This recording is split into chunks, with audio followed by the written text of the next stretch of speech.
흔들리는 마음 앞에서 당신의 삶이 지금 흔들리고 있습니까? 마음속 깊은 곳이 이유 없이 떨리고 밤이 깊어갈수록 불안이 커져만 가며 아침 햇살이 창문을 두드려도 그 빛이 내 안에 스며들지 않는 날이 있습니까? 우리는 살다 보면 어느 날 갑자기 모든 것이 한꺼번에 무너져 내리는 순간을 맞이합니다. 오랫동안 붙잡고 있던 관계가 끝나버리거나 믿었던 사람에게서 등을 돌린 말을 들을 때, 혹은 예상치 못한 병, 재정의 어려움, 혹은 설명할 수 없는 허무함이 가슴 한가운데에 돌덩이처럼 내려앉을 때가 있습니다. 그 순간 세상은 여전히 돌아가는데 내 발걸음만 멈춰 선 듯 느껴집니다. 다른 사람들의 웃음소리가 멀리서 들리고 나는 그 소리를 멍하니 바라보며 왜 나만 이런 고통 속에 있는 걸까? 라는 생각에 갇힙니다. 부처님께서는 이런 순간을 잘 아셨습니다. 그분도 인간의 삶 속에서 끊임없이 일어나는 흔들림을 보셨기 때문입니다. 그래서 부처님께서는 말씀하셨습니다. 모든 것은 꿈과 같고 환상과 같으며 물거품과 같고 이슬과 같고 번개와 같습니다. 이와 같이 관해야 하느니라.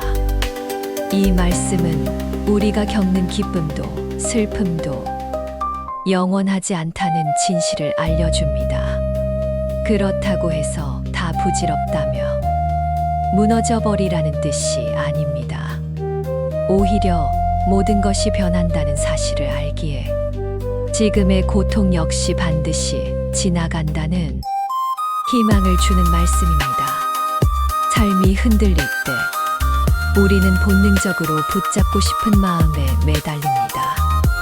안정된 직장, 변하지 않을 관계, 잃지 않을 건강, 그리고 흔들리지 않는 미래. 하지만 부처님께서는 모든 것은 변한다고 말씀하셨습니다. 그 변화를 거부하려 할수록 그 고통은 더 커진다고 알려주셨습니다. 저 역시 이런 순간을 겪었습니다. 마치 내가 세운 모든 계획이 한순간에 무너져 내리고 내가 믿었던 것들이 다 거짓처럼 느껴지는 시기를 말입니다. 그때 부처님의 말씀을 다시 붙잡았습니다. 이 또한 지나가리라. 이 단순한 말이 그 무너짐 속에서도 한 줄기 빛이 되어 주었습니다. 당신의 삶이 지금 흔들리고 있다면 그것은 실패가 아닙니다. 그것은 당신이 변화의 문턱에 서 있다는 신호일지도 모릅니다. 바람이 나무를 흔들 때 그 나무의 뿌리는 더 깊이 땅속으로 내려갑니다. 삶이 당신을 흔들고 있다면 당신의 뿌리 역시 더 깊어질 수 있는 기회가 온 것입니다. 부처님께서는 또 이렇게 말씀하셨습니다. 고통이란 집착에서 비롯된다. 집착은 우리가 바라는 대로 세상을 고정시키려는 마음입니다. 하지만 세상은 고정되어 있지 않습니다. 강물은 끊임없이 흐르고 하늘의 구름은 머무르지 않으며 계절은 반드시 바뀝니다. 그 자연스러운 흐름 속에서 우리가 할 수 있는 일은 놓아주는 연습입니다. 이 시간 동안 부처님의 말씀과 함께 마음을 놓아주는 연습을 시작해 보겠습니다. 그리고 그 놓아줌 속에서 당신의 삶이 다시 고요한 호수처럼 잔잔해지기를 바라랍니다. 이제 눈을 감고 천천히 숨을 들이마시고 내쉽니다. 숨이 들어올 때 지금 여기에 있다는 사실을 느끼십시오. 숨이 나갈 때 놓아준다는 마음으로 모든 근심과 불안을 흘려보내십시오. 당신의 삶이 흔들릴 때 부처님의 말씀은 더 깊이 마음에 닿습니다. 왜냐하면 그 흔들림 속에서야 비로소 우리는 진짜 나를 그리고 진짜 평화를 찾기 시작하기 때문입니다. 삶이 우리를 흔들 때 그 흔들림의 뿌리를 들여다보면 거기에는 한 가지 공통된 진리가 있습니다. 바로 모든 것은 변한다는 사실입니다. 부처님께서는 이것을 무상무常이라 부르셨습니다. 모든 것은 변하고 이는 생겨나고 사라지는 법입니다. 생멸이 멈추면 그곳에 참된 평안이 있습니다. 우리는 변화를 싫어합니다. 지금 가진 것을 잃을까 두렵고 익숙한 관계가 멀어질까 불안하며 내가 세운 계획이 무너질까 전전긍긍합니다. 하지만 역설적으로 이 변화 덕분에 고통 또한 영원히 머무르지 않습니다. 한 번도 변하지 않는 고통이란 없습니다. 그 사실을 알면 흔들림 속에서도 희망을 발견할 수 있습니다. 두 번째 진리는 고코입니다. 부처님께서는 이렇게 말씀하셨습니다. 이것이 고이고 이것이 고의 원인이며 이것이 고의 소멸이고 이것이 고를 없애는 길이다. 고통은 인간의 삶에 필연적으로 따라옵니다. 병들고 늙고 사랑하는 이와 이별하고 원하지 않는 일을 마주하며 원하는 것을 얻지 못하는 것. 이 모든 것이 고입니다. 하지만 부처님께서는 고통을 단순한 불행으로 보지 않으셨습니다. 오히려 고통을 지혜의 문이 열리는 초대장으로 보셨습니다. 고통을 피하려고만 하면 우리는 성장의 기회를 놓치지만 고통을 들여다보고 그 원인을 이해하며 그 순간부터 우리는 자유로워집니다. 세 번째 진리는 무아우워입니다. 우리는 자신을 나라고 부르는 어떤 고정된 실체로 여깁니다. 내 이름, 직업, 성격, 기억, 취향. 하지만 부처님께서는 말씀하셨습니다. 모든 것은 나라는 실체가 없습니다. 모든 것은 조건에 의해 생겨나고 조건이 바뀌면 사라집니다.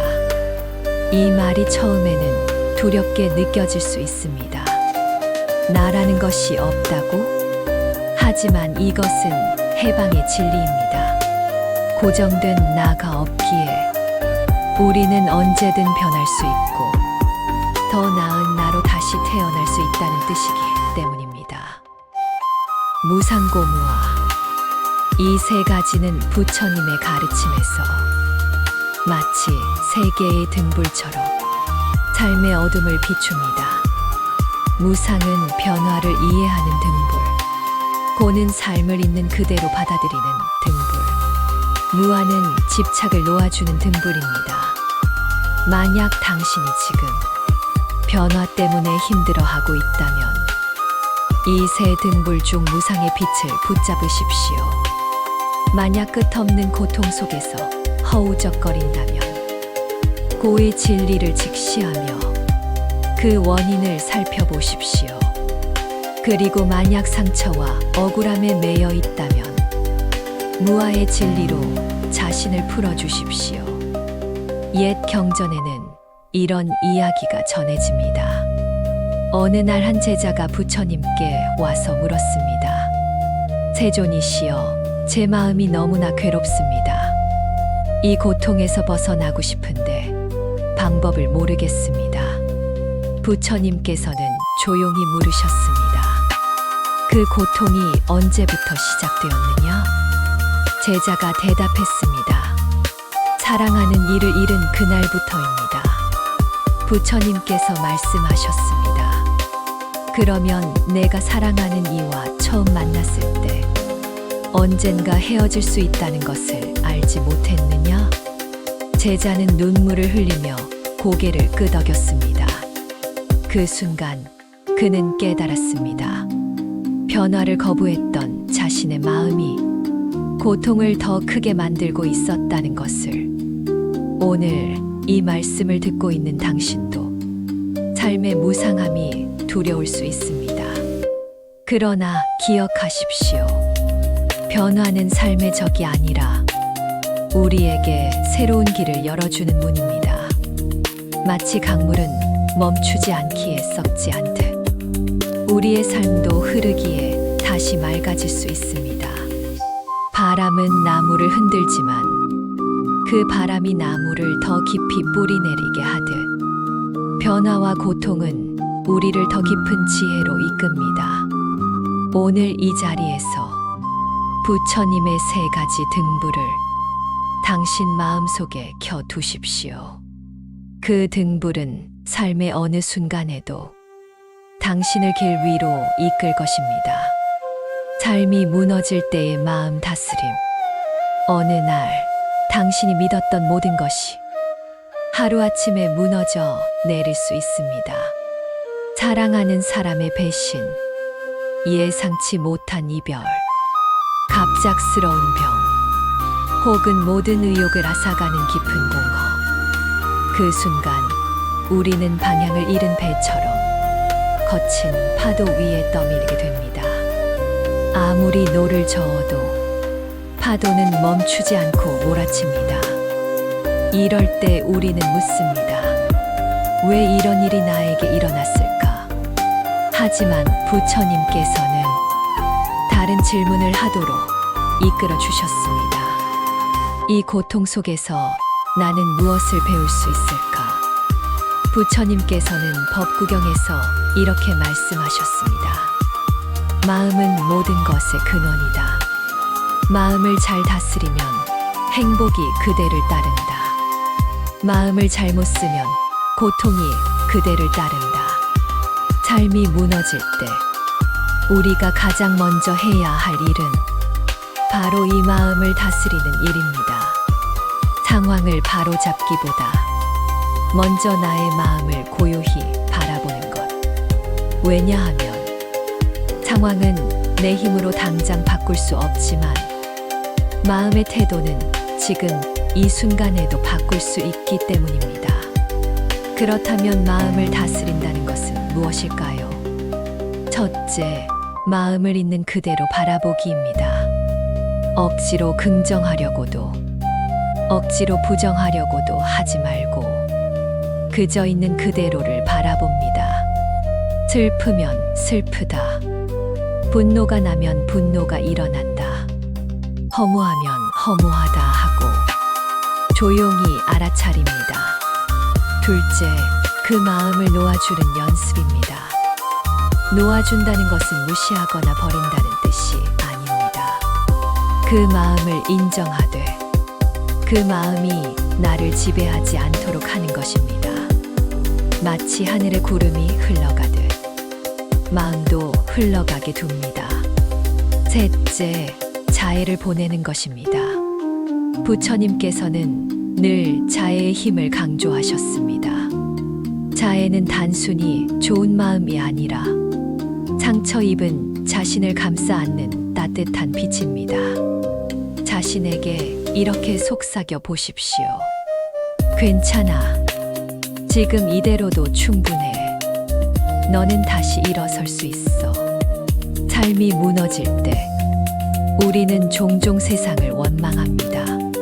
하지만 원망은 우리를 더 깊은 어둠으로 끌어내립니다.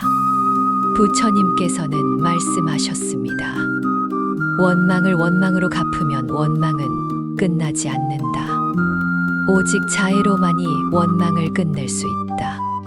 자애는 다른 사람을 위한 것이기도 하지만 무너진 마음을 일으켜 세우는 가장 빠른 길은 먼저 나 자신에게 자애를 보내는 것입니다.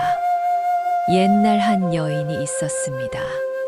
그녀의 이름은 기생마나. 사랑하는 아들을 잃고 그 고통에 미쳐 거리마다 다니며 누군가 자기 아들을 살려달라고 애원했습니다. 아무도 그녀를 도울 수 없었지만 오직 부처님만이 그녀를 불러 세우셨습니다. 부처님께서는 그녀에게 말씀하셨습니다. 마을로 가서 죽음을 겪지 않은 집에서 겨자씨를 얻어오너라. 그녀는 온 마을을 돌아다녔지만 죽음을 겪지 않은 집은 단 하나도 없었습니다. 그제서야 그녀는 깨달았습니다. 자신의 고통은 나만의 것이 아니라 모든 사람이 겪는 삶의 일부라는 것을. 그 깨달음은 그녀를 절망에서 건져 올렸습니다. 그녀는 부처님께 귀의하여 수행했고 마침내 고통에서 벗어났습니다. 당신이 지금 느끼는 고통도 언젠가 나만의 고통이 아님을 알게 될 것입니다. 그 순간 마음은 한결 가벼워지고 다시 앞으로 나아갈 힘을 얻게 됩니다. 지금 이 자리에서 조용히 눈을 감고 숨을 들이마셨다가 천천히 내쉬어 보십시오. 숨이 들어올 때 괜찮다라고 속삭이고 숨이 나갈 때 놓아준다라고 말하십시오. 당신의 마음이 다시 고요해질 때까지 이 호흡을 이어가십시오. 그리고 기억하십시오. 삶이 무너질 때 그 무너짐 속에서도 부처님의 가르침은 당신을 다시 일으킬 힘이 됩니다. 부처님 설화 흔들리는 배. 옛날 인도 한 마을에 넓고 깊은 강이 있었습니다. 강 건너에는 부처님이 머무시는 상원이 있었고 강을 건너야만 부처님의 말씀을 들을 수 있었습니다. 어느 날 한 스님과 제자가 그 강을 건너 부처님께 가려고 배에 올랐습니다. 그날 강물은 평소보다 거세게 흘렀고 하늘에는 어두운 구름이 몰려오고 있었습니다. 배가 강 한가운데 이르렀을 때 바람이 불어와 물결이 솟구쳤습니다. 배가 심하게 흔들리자 제자는 두려움에 사색이 되었습니다. 스승님, 배가 곧 뒤집힐 것 같습니다. 우린 죽을지도 몰라요. 그러자 스님은 고요한 목소리로 대답했습니다. 제자여, 배가 흔들리는 것은 당연하다. 강물 위에 있으니 흔들리지 않는 것이 오히려 이상하지 않겠느냐? 지금 우리가 해야 할 일은 흔들림을 없애려 애쓰는 것이 아니라 흔들림 속에서 중심을 지키는 것이다.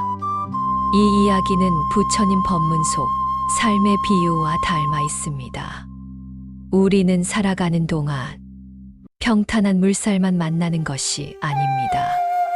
때로는 갑작스러운 폭풍 우, 예상치 못한 급류, 도저히 피할 수 없는 큰 파도가 우리 삶의 배를 뒤흔듭니다. 그때 우리는 흔들림을 멈추게 하려고 강물과 싸우려 합니다. 하지만 강물은 우리의 힘으로 멈출 수 없습니다. 그 대신 배 위에서 균형을 잡는 법을 배워야 합니다. 부처님께서는 말씀하셨습니다. 마음이 요동하지 않으면 모든 고통에서 벗어난다. 마음이 파도와 함께 출렁이면 조그만 흔들림도 거대한 위기로 느껴집니다. 그러나 마음이 잔잔한 호수처럼 고요하면 폭풍 속에서도 배를 모을 수 있습니다.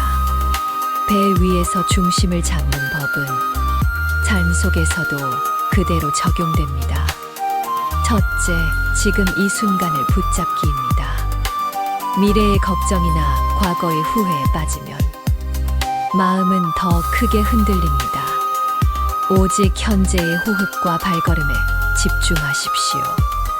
둘째, 집착을 내려놓기입니다. 배가 절대 흔들리지 않아야 한다는 집착은 오히려 불안을 키웁니다. 흔들림을 있는 그대로 받아들이면 마음은 훨씬 가벼워집니다. 셋째, 믿음을 가지기입니다. 강물은 흐르고 폭풍은 지나가며 결국 배는 강 건너에 닿습니다. 그 과정을 믿는 것이 평정심의 뿌리입니다. 옛 경전의 한 구절을 떠올립니다. 물결 위에 다른 출렁이지만 하늘의 달은 변하지 않는다. 우리의 마음도 이와 같습니다. 세상 일은 파도처럼 요동치지만 본래의 마음, 그 깊은 본성은 변하지 않습니다. 삶이 흔들릴 때 당신은 배 위의 승객일 뿐 아니라 그 배를 모는 사람입니다. 배가 흔들리는 것은 당연합니다. 그러나 당신의 마음이 중심을 잃지 않으면 그 흔들림 속에서도 끝내 목적지에 도착하게 됩니다. 지금 조용히 눈을 감고 자신의 마음의 배를 떠올려 보십시오. 혹시 큰 파도가 밀려오고 있습니까? 그 파도와 싸우지 마십시오. 그저 숨을 들이쉬고 내쉬며 배의 중심을 다시 잡으십시오.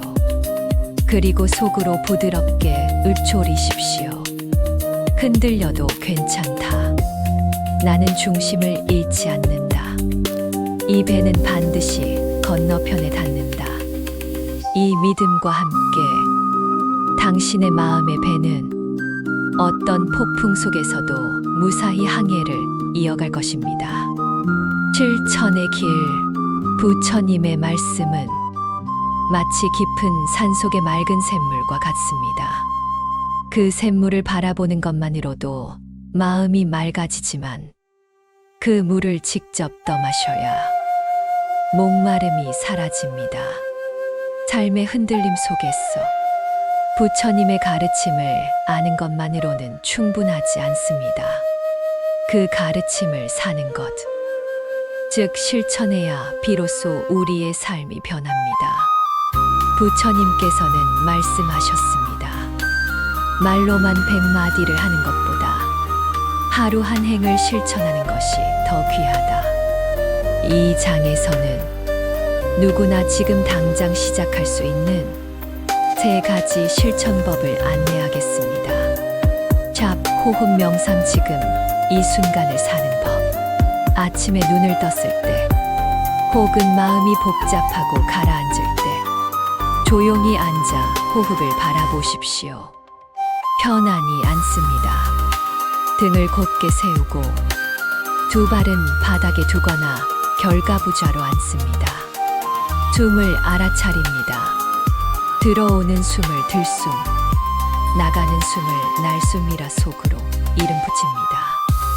숨이 짧으면 짧다, 길면 길다라고 조용히 알아차립니다. 집중을 깊게 합니다. 호흡이 부드럽고 고르게 이어질 때까지. 다른 생각이 떠오르면 그저 생각이라고 알아차리고 다시 숨으로 돌아옵니다. 이렇게 5분, 10분 익숙해지면 20분까지 늘려가십시오. 호흡 명상은 마치 거친 바다에 닻을 내리는 것과 같습니다. 마음이 요동칠 때 호흡이라는 닻이 나를 붙잡아 줍니다. 샵샵샵 관음 연불자비의 울림을 키우는 법. 관세음보살은 중생의 고통 소리를 들으시고 즉시 그 자리로 오신다고 합니다.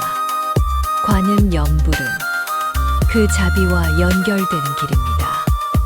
연불은 어렵지 않습니다. 그저 마음을 모아 관세음보살 네 글자를 부드럽게 그러나 또렷하게 읊조립니다. 마음속으로만 하거나 작은 소리로 입 밖에 내거나 호흡과 함께 하십시오. 들숨의 관세, 날숨의 음보살로 합니다. 관음 연불을 꾸준히 하면 자신의 마음이 부드러워지고 다른 사람의 고통에도 귀 기울이게 됩니다. 그 순간 우리는 이미 부처님의 길 위에 서 있습니다. 샵샵 반야심경 독송 지혜를 밝히는 법. 반야심경은 짧지만 그 안에는 모든 지혜의 핵심이 담겨 있습니다. 색 즉 시공, 공 즉 시색. 이 한 구절만 깊이 새겨도 삶의 무게가 한결 가벼워집니다. 독송하는 방법은 이렇습니다. 하루 중 일정한 시간을 정해 같은 장소에서 독송합니다. 처음에는 뜻을 몰라도 괜찮습니다. 꾸준히 읽다 보면 마음이 자연히 경의 리듬과 하나 됩니다. 가능하면 발음을 정확히 하고 소리는 또렷하되 마음은 고요히 유지합니다. 반야심경은 지혜의 등불입니다. 그 등불이 켜질 때 우리는 세상의 어둠 속에서도 길을 잃지 않습니다. 이 세 가지 실천법은 각각 다른 강물처럼 보이지만 결국 하나의 바다로 흐릅니다. 호흡 명상은 마음을 고요하게 하고 관음 염불은 자비를 키우며 반야심경 독송은 지혜를 밝힙니다. 고요, 자비, 지혜 이 세 가지가 모이면 삶이 아무리 흔들려도 당신은 그 중심을 지킬 수 있습니다. 부처님께서는 말씀하셨습니다. 천천히 그러나 멈추지 말라. 작은 물방울이 모여 큰 호수를 이룬다. 지금 이 자리에서 잠시 눈을 감고 호흡을 느껴보십시오. 마음속으로 관세음보살을 불러보십시오. 그리고 짧게라도 반야심경의 한 구절을 읊어보십시오. 당신이 이 작은 실천을 매일 이어간다면 당신의 삶은 조용히 그러나 확실히 변하게 될 것입니다. 그 변화가 바로 부처님의 길입니다. 괴로움과 함께 걷기. 사람들은 말합니다. 고통 없는 삶을 살고 싶다. 그러나 부처님께서는 첫 번째 가르침에서 이렇게 말씀하셨습니다. 이것이 성스러운 진리니라. 삶은 고쿠이다. 처음 이 말씀을 들으면 마음이 무거워집니다. 왜 삶이 고통이라는 걸까? 그렇다면 행복은 불가능한 건가? 하지만 부처님이 전하고자 하신 뜻은 삶이 오직 괴로움뿐이라는 선언이 아니라 고통이 삶의 일부라는 진실을 있는 그대로 보라는 것이었습니다. 샵샵샵 고통을 피하려다 더 깊이 빠지는 우리. 비가 오는 날을 생각해 봅시다. 우리는 비에 젖지 않으려고 우산을 쓰지만 세상 모든 비를 멈출 수는 없습니다. 마찬가지로 삶의 고통을 완전히 없애려 애쓸수록 우리는 더 큰 실망과 분노에 빠집니다. 왜냐하면 고통은 바람과 비처럼 자연스럽게 찾아오기 때문입니다. 부처님께서는 고통을 부정하지 않으셨습니다. 오히려 그 고통과 함께 걷는 법을 가르치셨습니다. 샵샵샵 고통을 바라보는 첫걸음, 있는 그대로 보기. 어느 날 한 제자가 부처님께 물었습니다. 세존이시여, 저는 늘 괴로움에서 벗어나고 싶습니다. 그런데 아무리 노력해도 괴로움이 사라지지 않습니다. 부처님께서는 미소 지으며 말씀하셨습니다. 그대는 괴로움을 사라지게 하려고 애쓰고 있구나. 그러니 괴로움이 그대를 더 꽉 붙잡는 것이다. 그대는 괴로움을 물리치려 하지 말고 먼저 그것을 보아야 한다. 고통을 바라본다는 것은 그것에 이름을 붙이고 그 성질을 관찰하며 그것이 어떻게 변하는지를 지켜보는 일입니다. 예를 들어 마음이 불안할 때 불안하다고 조용히 마음속으로 말합니다. 그리고 그 불안이 몸에서 어떤 감각으로 나타나는지 느껴봅니다. 가슴이 조여오는지, 호흡이 가빠지는지, 손끝이 떨리는지. 그렇게 알아차리면 불안은 점점 나와 분리되어 보입니다. 한 수행자가 있었습니다. 그는 걷기 명상 중발에 큰 물집이 생겼습니다. 처음에는 물집 때문에 분노가 치밀었습니다. 이 물집만 아니면 수행이 편할 텐데. 그러나 그는 부처님의 가르침을 떠올렸습니다. 이 물집도 내 길동무다. 그 순간 그는 발의 통증을 있는 그대로 느끼며 그 감각과 함께 걸었습니다. 이 이야기는 우리에게 고통이 반드시 적이 아니라는 것을 보여줍니다. 고통을 미워하지 않으면 그 고통은 오히려 우리 마음을 단단하게 하고 다른 이들의 아픔을 이해하게 합니다. 고통을 경험한 사람은 다른 사람의 고통에 더 민감해집니다.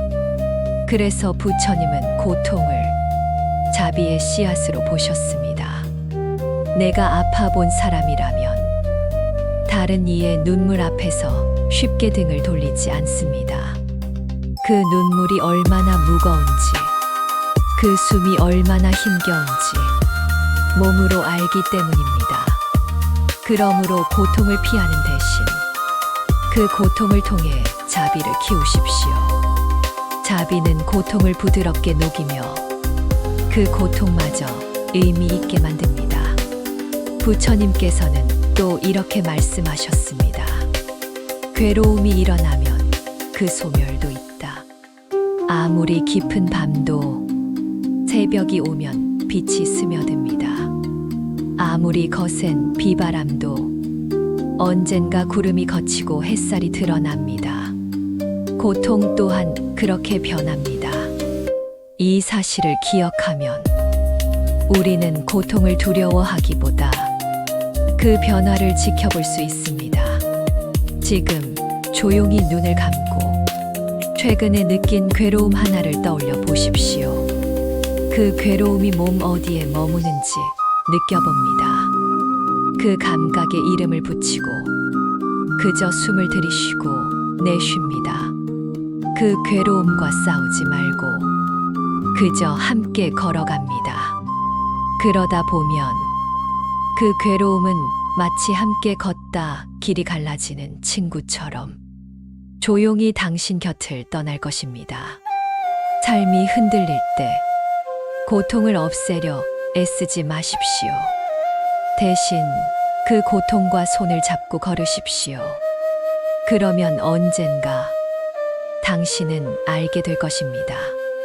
아, 이 길이 바로 해탈로 이어지는 길이었구나. 부처님께서 자주 말씀하신 세 가지 진리가 있습니다. 무상무常, 고쿠, 무아우어. 그 중에서도 무상은 마치 공기처럼 항상 우리 곁에 있지만 우리가 가장 쉽게 잊어버리는 진리입니다. 모든 것은 변합니다. 모든 형성된 것은 생겨나고 사라지는 법. 그 생겨남과 사라짐이 멈출 때 참된 평안이 있습니다. 이 말씀은 단순히 시적인 표현이 아닙니다. 우리의 몸, 감정, 생각, 관계, 재산, 명예, 심지어 나 자신이라는 관념까지 모두 끊임없이 변하고 있습니다. 우리는 변하지 않기를 바랍니다. 사랑하는 사람과의 관계가 영원하기를, 건강이 계속 유지되기를, 내가 가진 것이 그대로 있기를 바랍니다. 그러나 변화의 법칙은 우리의 바람을 참조하지 않습니다. 그 바람을 붙잡으려 할수록 우리는 두려움과 불안을 더 크게 느낍니다. 한 수행자가 부처님께 여쭈었습니다. 세존이시여, 저는 좋은 일은 오래 지속되기를 원합니다.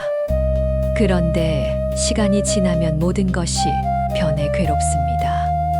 부처님께서는 이렇게 답하셨습니다. 그대는 사라질 것을 붙잡고 있으니 괴로운 것이다. 변화를 거스르려 하지 말고 그 흐름에 순응하라. 강가에 서서 물을 바라본 적이 있습니까? 물은 한순간도 같은 모습으로 머무르지 않습니다. 햇빛에 반짝이다가 바람에 일렁이며 순간순간 다른 강물이 되어 흘러갑니다. 우리의 삶도 같습니다. 오늘의 나와 내일의 나는 같지 않습니다. 심지어 지금 이 말을 듣는 이 순간의 나조차 이전 순간과는 다릅니다. 무상을 깊이 깨닫게 되면 집착이 조금씩 풀립니다. 이것이 영원할 것이다라는 환상이 사라지면 우리는 지금 이 순간을 더욱 귀하게 느낍니다. 사랑하는 사람을 대할 때 이 순간이 다시 오지 않는다는 것을 안다면 우리는 말 한마디, 눈빛 하나도 함부로 대하지 않을 것입니다. 어떤 이는 말합니다. 무상은 너무 슬픈 진리입니다. 맞습니다. 소중한 것을 잃을 수 있다는 사실은 마음을 아프게 합니다. 하지만 부처님께서는 말씀하셨습니다. 무상을 알면 집착이 줄고 평안이 커진다. 왜냐하면 무상은 잃는다는 뜻뿐 아니라 새로움이 생긴다는 뜻도 포함하기 때문입니다. 겨울이 가면 봄이 오듯 괴로움이 지나면 기쁨이 오고 눈물이 마르면 미소가 피어납니다. 무상은 단지 머리로 아는 지식이 아닙니다. 매 순간 관찰하고 체험해야 합니다. 감정의 변화 지켜보기, 기쁨, 분노, 불안, 설렘. 감정은 마치 하늘의 구름처럼 흘러갑니다. 감정에 사로잡히기보다 그 변화를 지켜보십시오. 몸의 변화 알아차리기, 호흡, 심장 박동, 걸음걸이. 지금 이 몸도 순간순간 변하고 있습니다. 관계의 소중함 느끼기. 오늘의 대화, 오늘의 미소는 다시 오지 않습니다. 그러니 그 순간을 온전히 누리십시오. 부처님의 제자 안 한다는 처음에 무상을 슬퍼했습니다. 스승님과의 시간이 언젠가 끝날 것이라니 너무 괴롭습니다. 그러자 부처님은 말씀하셨습니다. 그대가 나를 영원히 붙잡으려 한다면 괴로울 것이다.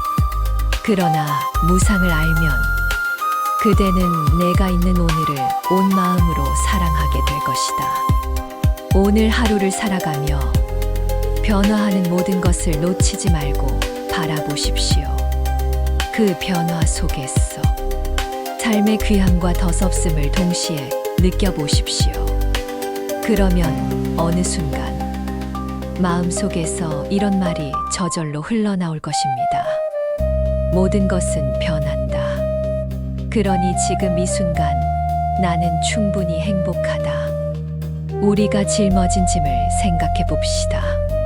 그것은 눈에 보이는 물건일 수도 있고 마음속에서 놓지 못한 감정일 수도 있습니다. 집착은 처음에는 우리를 지켜주는 것 같지만 시간이 지나면 우리를 무겁게 짓누릅니다. 어느 날 부처님께서 제자들에게 말씀하셨습니다. 길을 가다 무거운 짐을 진 사람을 보았다고 하자 그 짐은 점점 무거워져 그 사람의 어깨를 짓누르고 발걸음을 느리게 한다. 그 사람이 만약 짐을 내려놓는다면 그 자리에서 바로 가벼워질 것이다. 이 말씀은 물건에만 해당되는 이야기가 아닙니다. 우리가 마음속에 쥐고 있는 미움, 두려움, 후회, 심지어 이래야 한다는 완고한 생각까지 모두 짐이 될 수 있습니다. 많은 사람들이 말합니다. 내려놓는 건 포기하는 것 아닌가요? 하지만 부처님의 뜻은 다릅니다. 내려놓음은 버림이 아니라 자유입니다. 집착을 놓는다고 해서 사랑을 버리는 것이 아닙니다. 오히려 집착을 내려놓아야 사랑이 더 맑고 자유로워집니다. 예를 들어 사랑하는 사람이 내 기대대로 행동해야 한다는 생각을 놓으면 그 사람을 있는 그대로 바라볼 수 있습니다. 그 순간 사랑은 억압이 아니라 선물이 됩니다. 부처님께서는 종종 이런 비유를 드셨습니다. 연못 위에 달이 비친다. 물결이 잔잔하면 달이 온전히 비친다. 그러나 누군가 물을 움켜쥐려 하면 물은 흐트러지고 달은 사라진다. 우리 마음도 같습니다. 무언가를 움켜쥐면 그 순간 우리는 그 대상을 맑게 볼 수 없습니다. 놓아야만 그것이 본래의 모습으로 빛납니다. 샵샵샵 내려놓음의 실천. 미움 내려놓기. 과거에 받은 상처를 떠올릴 때마다 그 사람을 미워하는 마음이 올라온다면 먼저 인정하고 그 다음 놓아주십시오. 미움은 나를 태우는 불과 같습니다. 두려움 내려놓기. 아직 일어나지 않은 미래의 일로 마음을 무겁게 하지 마십시오. 두려움은 미래라는 그림자를 현재의 삶에 들이우게 합니다. 후회 내려놓기. 이미 지나간 일은 아무리 붙잡아도 바꿀 수 없습니다. 그 에너지를 지금의 선택에 쓰십시오. 부처님 당시 두 승려가 여행을 하고 있었습니다. 비가 내려 길이 진흙탕이 되었을 때 한 여인이 강가에서 발을 동동 구르고 있었습니다. 강물이 불어나 건널 수 없었던 것입니다. 그 중 한 승려가 조용히 여인을 업어 강을 건너게 해주었습니다. 그리고 아무 말 없이 다시 길을 걸었습니다. 그런데 몇 시간을 걸은 뒤 다른 승려가 불편한 표정으로 말했습니다. 우리는 계율에 따라 여인을 가까이에서는 안 됩니다. 당신은 왜 그 여인을 업었습니까? 그러자 첫 번째 승려가 미소 지으며 말했습니다. 나는 그 여인을 강가에 내려놓았네. 그런데 자네는 아직도 그 여인을 마음속에 지고 있나? 이 이야기는 내려놓음의 본질을 잘 보여줍니다. 몸으로 내려놓는 것보다 마음에서 내려놓는 것이 더 어렵습니다. 그러나 그것이 진정한 자유입니다. 집착은 우리를 올가매지만 내려놓음은 우리를 풀어줍니다. 그리고 그 순간 마음에는 넓은 공간과 고요한 평화가 찾아옵니다. 부처님께서는 말씀하셨습니다. 집착을 놓으면 그대는 곧 자유롭다. 자유로움 속에서 우리는 더 깊이 사랑하고 더 넓게 이해하며 더 가볍게 살아갈 수 있습니다. 오늘 하루 잠시 눈을 감고 마음속에 붙잡고 있는 것이 무엇인지 떠올려 보십시오. 그것이 물건이든 사람이든 감정이든 혹은 오래된 생각이든 살며시 놓아 보십시오. 그리고 스스로에게 말해 주십시오. 나는 이것 없이도 온전하다. 나는 이제 자유롭다. 내려놓은 마음은 마치 바람이 잦아든 호수와 같습니다. 물결이 멈추면 그 속의 달과 별이 고스란히 드러납니다. 우리 마음도 고요해지면 그 안의 지혜와 자비가 자연스레 비춥니다. 부처님께서는 말씀하셨습니다. 고요한 마음은 깨달음의 터전이다. 이는 마음이 평온해야 사물의 본 모습을 있는 그대로 볼 수 있다는 뜻입니다. 우리가 분노, 두려움, 욕심에 휘말릴 때 마음은 탁해지고 그 속에 있는 지혜의 빛은 흐려집니다. 하지만 마음이 고요하면 진실은 맑게 드러납니다. 불교 수행에서 사마타즈는 마음을 멈추고 고요하게 하는 수행입니다. 이는 억지로 생각을 없애는 것이 아니라 흐트러진 마음을 부드럽게 모아 한 곳에 머물게 하는 것입니다. 예를 들어 호흡에 마음을 두고 숨이 들어오고 나가는 것을 지켜봅니다. 잡념이 올라오며 그것을 억누르거나 쫓지 않고 다시 호흡으로 돌아옵니다. 그렇게 하면 마음의 파도가 점점 잦아들고 맑고 고요한 물처럼 변합니다. 부처님은 이렇게 말씀하셨습니다. 물결이 이는 호수는 하늘을 비추지 못한다. 그러나 잔잔한 호수는 구름도 달빛도 별빛도 온전히 비춘다. 마음이 고요해지면 타인의 말과 행동을 왜곡 없이 받아들일 수 있습니다. 그 순간 판단 대신 이해가, 분노 대신 자비가 자리하게 됩니다. 고요함은 단순한 정적이 아닙니다. 그것은 내면의 힘입니다. 고요한 사람은 급한 상황에서도 흔들리지 않고 바른 결정을 내립니다. 부처님 당시에 한 제자가 있었습니다. 그는 늘 명상할 때 밖에서 들려오는 소리에 마음이 산란해졌습니다. 어느 날 부처님께서 말씀하셨습니다. 소리를 없애려 하지 말고 소리 속에서도 고요를 찾으라. 그 제자는 이후로 소리를 적이 아닌 친구로 삼고 명상 속에서 점점 깊은 평화를 경험했습니다. 샵샵샵 고요를 지키는 방법. 아침에 5분 명상. 하루를 시작하기 전 조용히 앉아 호흡을 바라보며 마음을 가라앉히십시오. 말하기 전 한 호흡. 누군가의 말에 즉시 반응하지 말고 한 번 호흡을 한 뒤 답하십시오. 그 짧은 멈춤이 고요함을 지켜줍니다. 자연 속 걷기. 숲, 강, 바다와 같은 자연 속을 느린 걸음으로 걸으며 발걸음과 숨소리를 느껴보십시오. 마음이 고요해지면 삶의 작은 소리도 들리기 시작합니다. 바람이 나무잎을 스치는 소리, 아이의 웃음소리, 심지어는 자신의 심장 뛰는 소리까지. 그때 우리는 깨닫습니다. 행복은 멀리 있는 것이 아니라 이 순간 내 마음이 고요할 때 이미 그 자리에 있다는 것을. 오늘 하루 누군가의 말에 마음이 흔들릴 때 혹은 예상치 못한 상황에 부딪힐 때 잠시 멈추어 보십시오. 그리고 속삭이듯 말하십시오.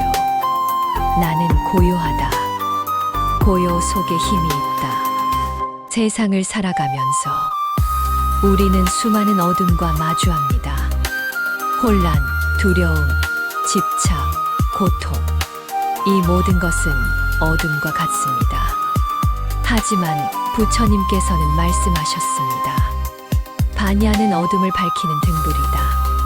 지혜의 빛이 우리 마음속 어둠을 밝혀줄 때 우리는 비로소 자유롭고 평화롭습니다. 샵샵샵 반야란 무엇인가? 반야는 깊은 깨달음과 통찰의 지혜를 뜻합니다. 단순한 지식이 아니라 삶과 진리를 직접 체험하고 아는 것입니다. 반야 심경에 보면 색즉 시공 공즉 시색이라 하여 형상과 본질이 둘이 아님을 알려줍니다. 이 깨달음이 반야의 핵심입니다. 샵샵샵 지혜는 고요한 마음에서 싹 튼다. 지혜는 흔들리는 마음에서 나오는 것이 아닙니다. 고요한 마음 속에서 진실한 깨달음이 피어납니다. 고요함을 통해 우리는 사물을 있는 그대로 보게 되고 그 속에 숨겨진 진리를 깨닫게 됩니다. 샵샵샵 부처님의 가르침, 지혜와 자비. 부처님께서는 지혜와 자비가 서로를 완성한다고 하셨습니다. 지혜는 길을 밝혀주고 자비는 그 길 위에서 서로 돕고 사랑하게 합니다.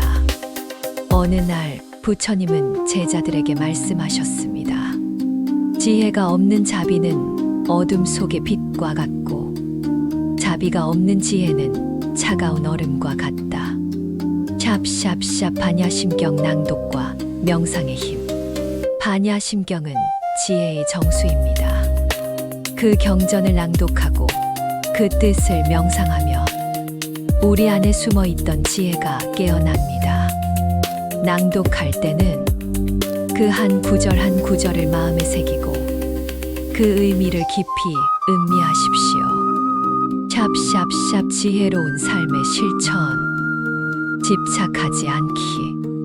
모든 것은 변한다는 무상우장을 깨닫고 집착을 내려놓으십시오. 마음 챙기기. 현재에 집중하며 마음을 고요히 지키는 연습을 하십시오. 자비 행하기. 자신과 타인을 사랑하고 어려움에 처한 이들에게 도움의 손길을 내미십시오. 이제 어둠을 두려워하지 마십시오. 지혜의 빛이 있으니 그 빛을 따라가십시오. 삶이 흔들릴 때마다 내면의 지혜를 떠올리며 한 걸음씩 앞으로 나아가십시오. 당신 안에는 이미 그 빛이 환하게 타오르고 있습니다. 오늘도 부처님의 지혜의 빛이 당신의 길을 환히 비추기를 기원합니다.